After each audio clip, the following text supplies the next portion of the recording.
This is Incredible Stories Podcast, Episode 28, The Man Who Survived 2 Atomic Bombs.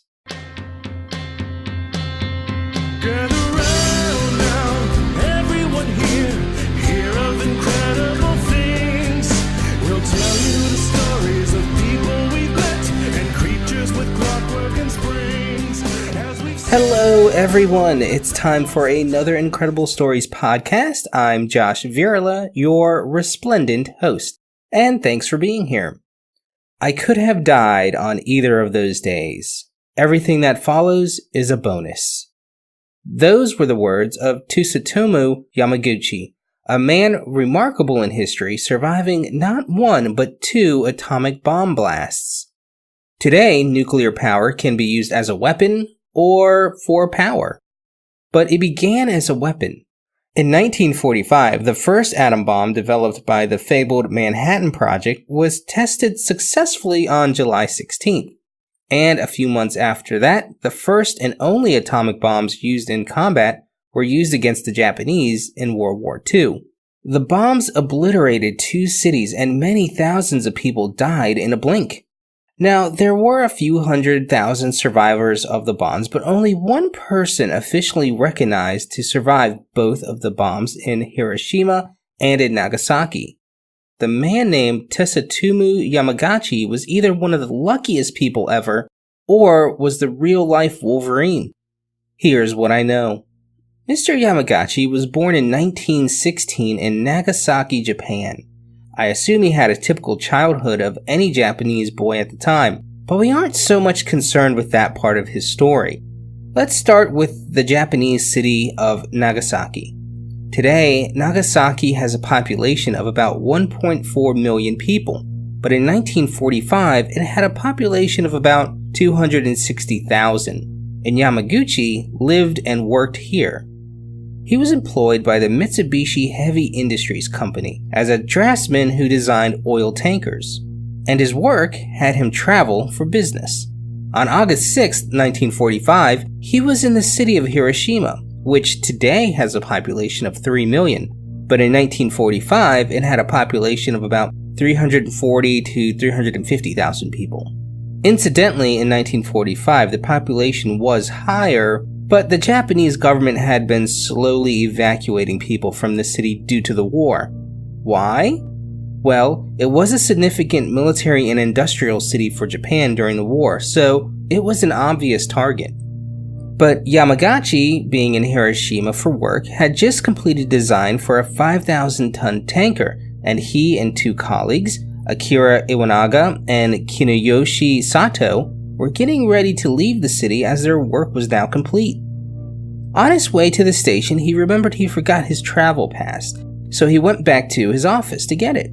He found his pass and then headed back out to leave the city. As he walked around 8:15 a.m., he looked up and saw a plane. But not just any plane. The plane he was gazing upon was none other than the famed US B-29 Superfortress bomber, the Enola Gay. Let's take a little side trip and learn about the historic aircraft because I'm sure we all know the name, but you might not be aware of some of its details.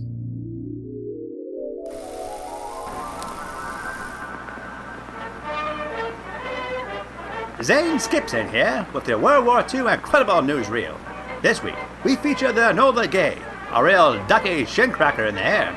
Yes, sir, the pride of the U.S. Armed Forces responsible for helping bringing the war to an end by delivering 2 knuckle sandwiches to Japan, courtesy of Uncle Sam. By knuckle sandwich, you mean the atomic bomb's little boy and fat man, right? Holy mackerel, you're not supposed to be here. Go on, scram.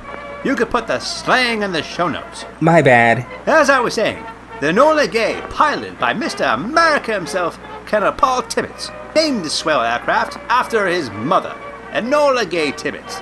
Now that's classy. And 99 feet long, with a 141-foot wingspan, the Enola Gay became one of the most famous aircraft in the world, soon after dropping of the bombs. It eventually made its last flight in 1952 when it landed at Andrews Air Force Base to be put into outdoor storage as part of the Smithsonian's collection. But the men upstairs thought it was nuts to have the plane unprotected, so it was moved indoors and restored from 1984 to 1995, and finally it made its home at the Stephen F. Udvar Hazy Center in 2003. If you get a chance to take a gander at this dreamboat of a plane, do it. Until next time, I'm Zane Skipson, 23 Skidoo.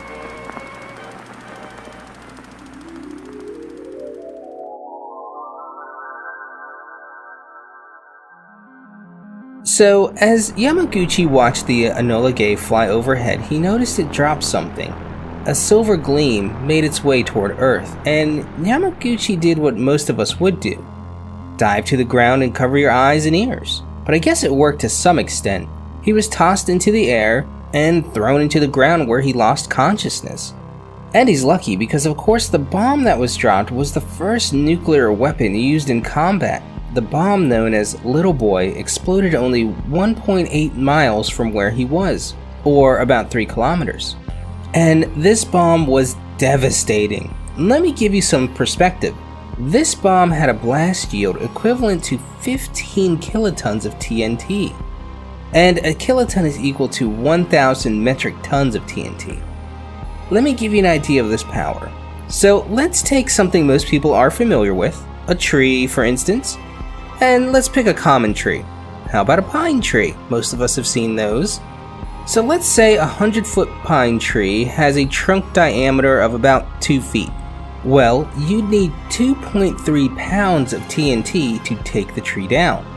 So doing some mathematics using the formula of P equals D squared divided by 250, which is the formula for needed TNT to cut down a tree where P equals pounds of TNT and D is the diameter of the tree in inches squared, then the nuclear bomb Little Boy would be able to fell a tree with a diameter of about 228 feet, which extrapolating the pine tree size would put it at about 1,140 feet tall.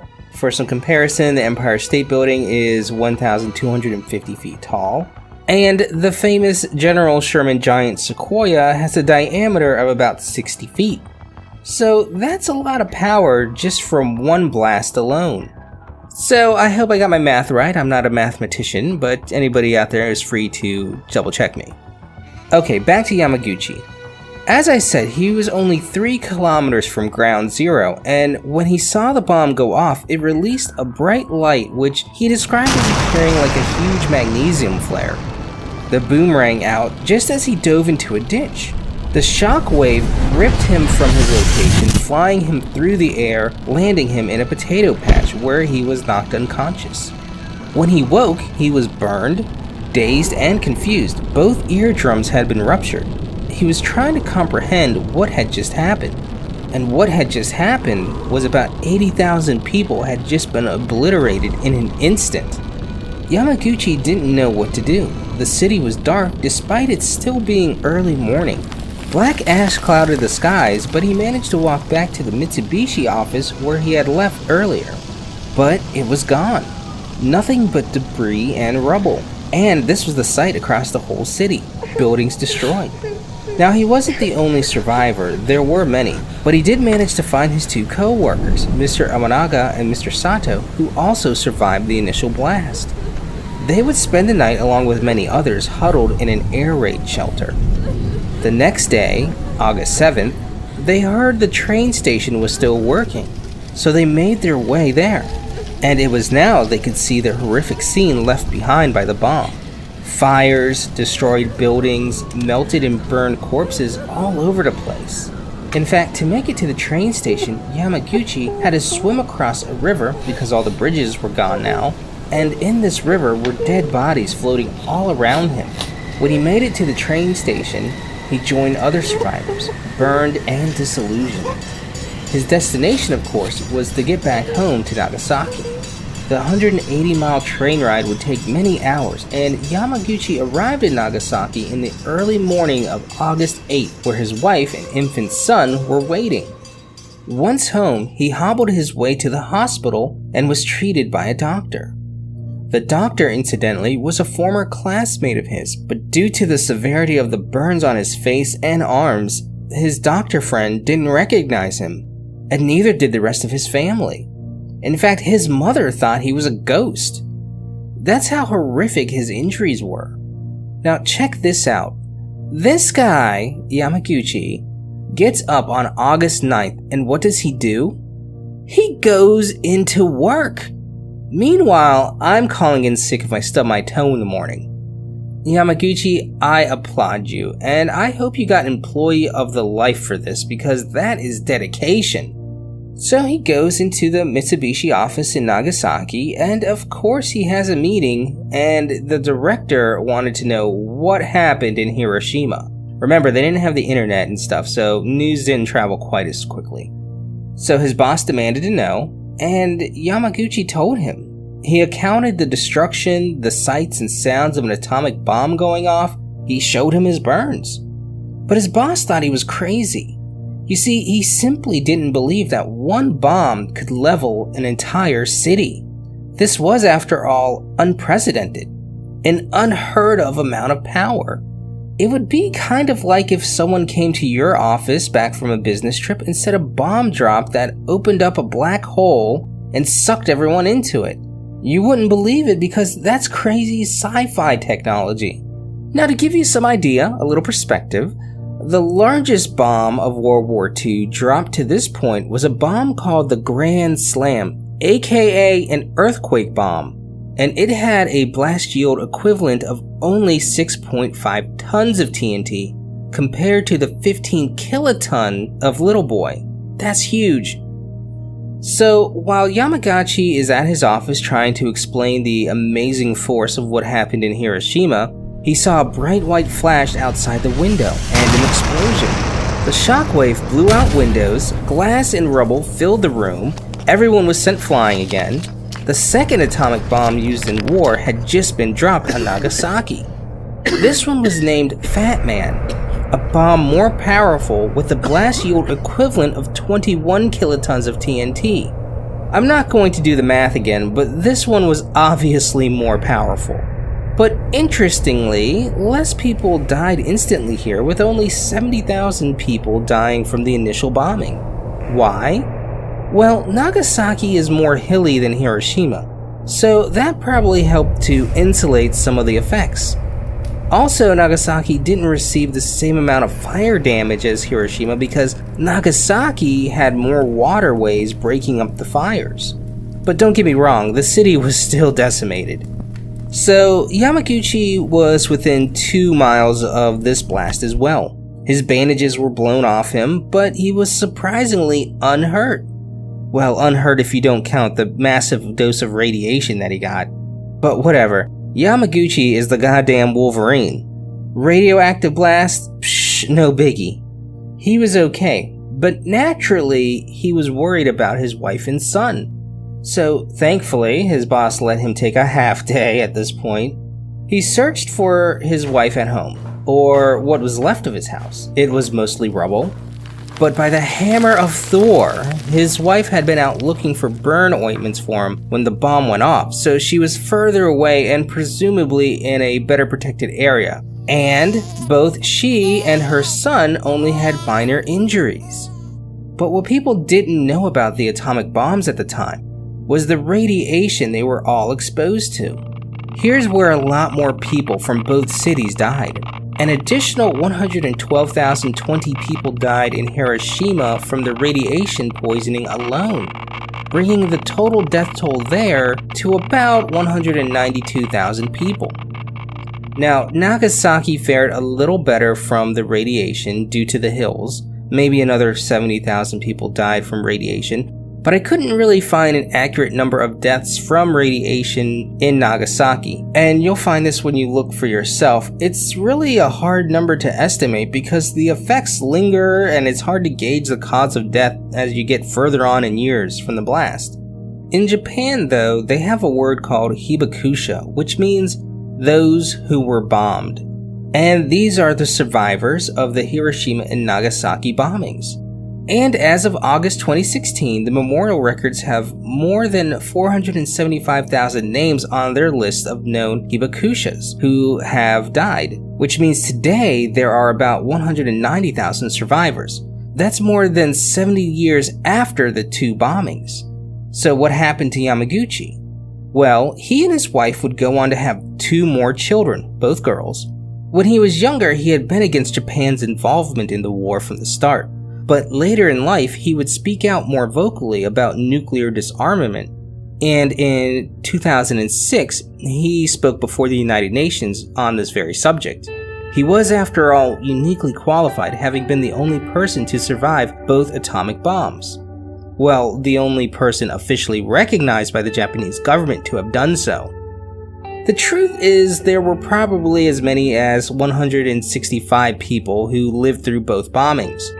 And 2 others were, incidentally, his co-workers, Iwanaga and Sato. But only Yamaguchi received the distinction of being a Nijiyu Hibakusha, which means a twice-bombed person. And he received this distinction in 2009. He died in 2010 of stomach cancer in Nagasaki at the ripe old age of 93. His wife, who had survived 1 bomb, died in 2008 of liver and kidney cancer at the age of 88. The bombings may or may not have been the cause of both of their deaths, the radiation and cancer. But as their advanced age, it could have just as easily been the natural course of things. It's hard to determine. And I believe 2 of his children are still alive, his 2 girls. But his young son, who also survived the blast, lived to the age of 59 before dying of cancer in 2005. And that's the story of the man who survived 2 atomic bombs, and now you know what I know. This was an incredible tale of fate, destiny, or luck, take your pick. Although instead of luck, you could just as easily say unlucky as well. The story of surviving 1 atomic bomb would be miraculous for sure, but surviving 2 truly puts you on the level of protected by the gods. However, interestingly, Yamaguchi's incredible story could have just ended with the Hiroshima bombing because Nagasaki, you see, wasn't the intended second bomb site. Originally, the city of Kokura was intended to be hit by the Fat Man bomb. But due to bad weather, the backup city of Nagasaki was designated for the strike. I guess it's funny how fate steers things. Also, keep in mind, this was something never seen before in the world, so it's not like there was a survive the fallout handbook or anything. But don't think for a minute it was easy sailing for Yamaguchi after the initial surviving of the bombs. He lived for many years in great pain, and according to his daughter, Toshiko, he had to have bandages wrapped around his wounds until she was at the age of 12. But why was only Yamaguchi given the distinction of being a survivor of both bombings? Well, perhaps several factors play into this. One, of course, being able to verify the story, which could be hard to do, but in the case of businessmen, it was somewhat easier. But perhaps more so a factor is the Japanese culture of tending to not want to draw attention to oneself. I mean, who wants to brag about surviving 2 horrific events, right? But as he got older, Yamaguchi began to think of himself as a survivor destined to share his story. Not to brag or stand out, but to share with the upcoming generations the horrors of atomic power harnessed for weapons. For this reason, he applied for the double recognition from the government in 2009, a year before he died. And I'm glad he did, for modesty shouldn't be a barrier to truth in history.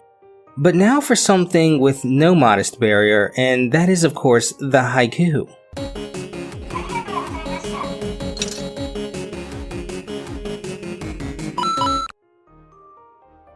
Atoms killed cities. Unleashed bombs upon him twice. He survived it all. And that's all for this time, guys. Check out our main site for other incredible stories on incrediblestoriespodcast.com. Send me an email or haiku at contact@incrediblestoriespodcast.com or go to the website and fill out the form. Follow us on Facebook and Twitter at IncredPod. Rate us on iTunes and peep us out on YouTube and Stitcher. For Incredible Stories Podcast, I'm Josh, and remember, the journey of 1,000 tales begins with the first word.